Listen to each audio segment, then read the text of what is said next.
Hi, everyone. I'm Mike, and I'm going to talk about the power of curiosity.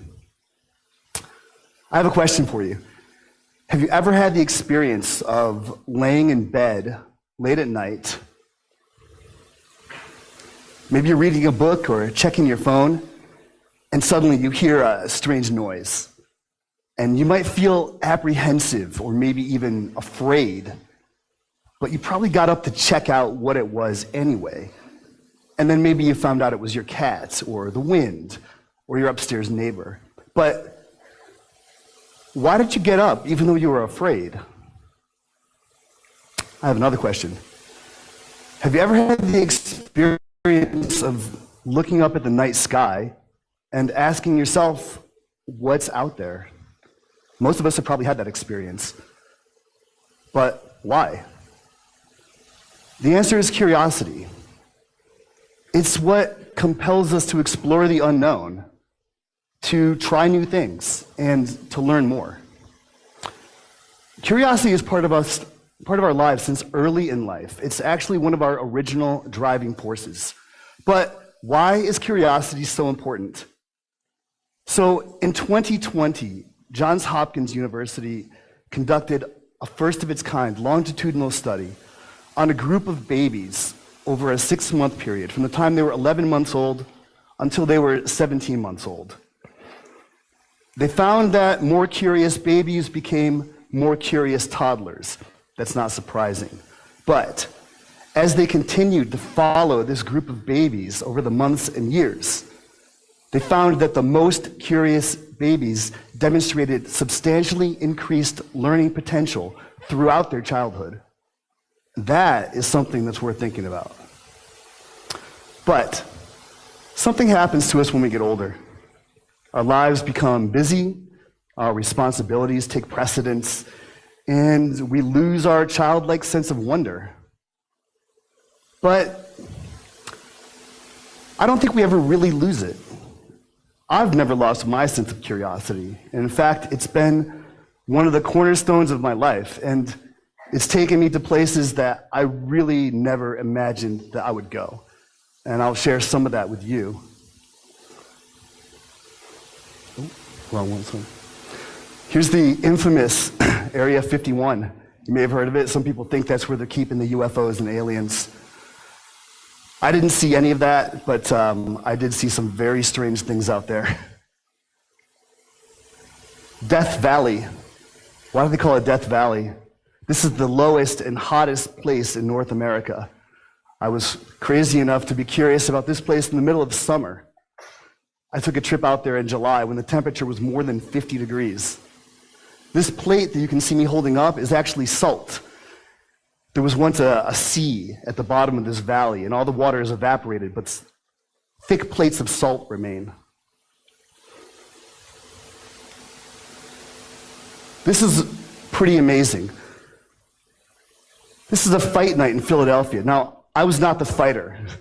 The fighter is my friend in the middle, but you may see me over to the side. How did I end up ringside in the corner of a professional MMA match in Philadelphia? That was because of my curiosity in the sports of mixed martial arts. I started training, I met my friend who was a professional fighter, and he invited me to be in the corner at his biggest professional fight. It was something I'll never, ever forget. Here's a pretty amazing story. I have a friend who's a professional pool player named Jeanette Lee. If anybody likes pool, she's who they call the Black Widow. She and I did an exhibition in Las Vegas. Played pool in front of hundreds of people. It was pretty embarrassing for me because I didn't make a single shot. But anyhow, just because I was curious, could I actually do this in front of a lot of people, play pool with a pro? I was curious if I could climb a mountain, so I did. There's me on top of Mount Charleston in Nevada. It's not super high, it's only about 4,000 meters, but curiosity brought me to the top.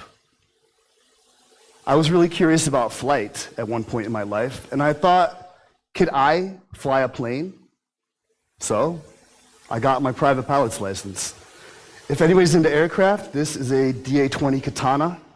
Top speed is about 147 miles per hour, single seat. The front wheels don't have steering with the pedals. You have to steer by your rudder and brakes.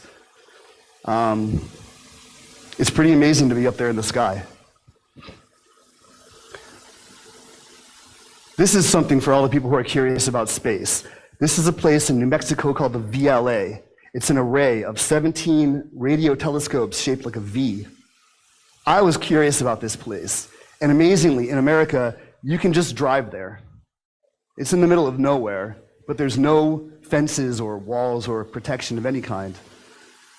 And it was pretty incredible to see these giant radio telescopes close up. That was just my curiosity. It made me drive for hours and hours into the desert to find that place. Some of you guys might be curious what it's like to drive down a road that looks like that. I was curious, so I did it. But curiosity took me right out of America to other places around the world. I saw an old pirate ship in Aruba, a roadside cafe in Majorca, a 700-year-old wine cellar in Arda, Spain. Almost nobody's ever even heard of Arda, let alone been to this wine cellar. Montmartre in Paris. This old wooden train. Is anyone curious what it would be like to ride on a train like that? I can tell you that it's very slow and very bumpy. Even to Mount Fuji. But then, here I am in China. My curiosity has brought me to so many places right here. This is in Changsha, if anybody knows that city in Hunan province. I was curious, could I ride a bike with a bunch of Chinese people together? So, I did. You're gonna see me in about 5 seconds on an orange motorcycle.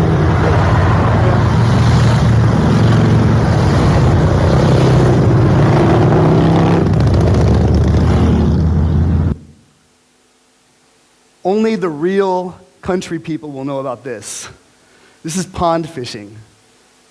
I tried it. I can't say I'm going to do it again, but I caught a fish.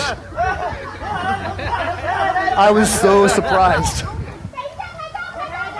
Anybody ever tried this? I think that kid was even more surprised than me. My curiosity brought me to this 1,000-year-old stone bridge in Anhai in Fujian province, which is the oldest stone bridge in China. You can still go on it, only by your feet, no cars anymore.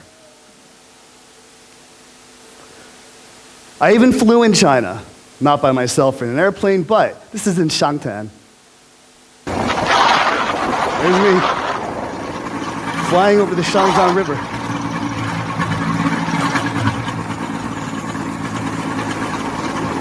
Wild. This is my son. He's curious too. He loves trains, loves them. So we brought him to Shanghai last summer to see the Shanghai maglev train. Okay, go, go, go, go. Go! I was curious about this train myself. It's very fast.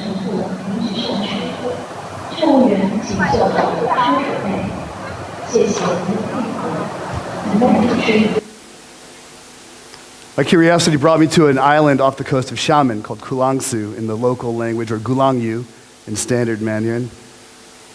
It's my wife. I guess she and I were curious about each other. Even here in Qingdao, I'm curious about something. The Westin Hotel, which is just a few km from here. Many of you have probably gone there. I've only ever gone to the restaurant. I never looked around the whole place. And one day I was there with my son, and we both thought, like, what's the rest of this place look like? And there is some beautiful architecture in there. Next time anybody is there in the Westin, take a minute and go walk around the place. It's pretty amazing. I even wrote a book. I was curious to see if I could do that. So, about 15 years ago, me and two business partners of mine, we wrote a sales and marketing book. It's still for sale right now, Amazon.com, $9.99 paperback. Not an advertisement. But why am I telling you that? What is the point of this? the point is, curiosity is super powerful. It's super powerful. I never thought that I would do any of these things in my life. I was a kid from upstate New York, and my parents did not have any money. But my curiosity led me to all these places, to do all these things. And I'm telling you that you can too. Even if you're older, if you're even still an adult, don't lose your curiosity. It can bring you to some places that you would never expect to go. So, keep your curiosity alive. Thank you.